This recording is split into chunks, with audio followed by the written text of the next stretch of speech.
শিক্ষিত ছেলেমেয়েরা যে কোনো কাজ করতে পারে না, যেটা মূর্খরা সহজেই কাজে মাথা গুঁজে লেগে যেতে পারে এবং রোজগার করতেও পারে।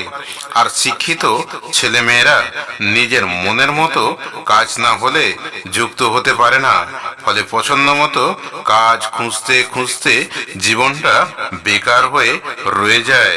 সেই জন্যেই তারা শিক্ষিত হয়েও বেকার। মূর্খ ছেলেমেয়েরা কোনো দিন স্কুলের গণ্ডি পার হয় না। ছোটবেলা থেকেই তার মা বাবা লোকের সাথে মারামারি ঝগড়া করতে দেখেছে, ফলে সেও বড় হয়ে লোকের সাথে ভালো কথাবার্তা না বুঝে মারামারি ও ঝগড়ায় লিপ্ত হয়ে পড়ে। পরবর্তীকালে কি হবে সে বোধটুকু ওদের থাকে না, ফলে এতেই এরা সাহসী।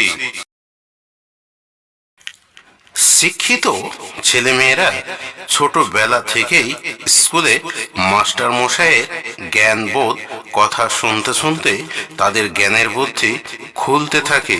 তাদেরকে ভদ্র, নম্র, শান্ত এবং গুরুজনদের সম্মান দিতে শিক্ষা দেওয়া হয়।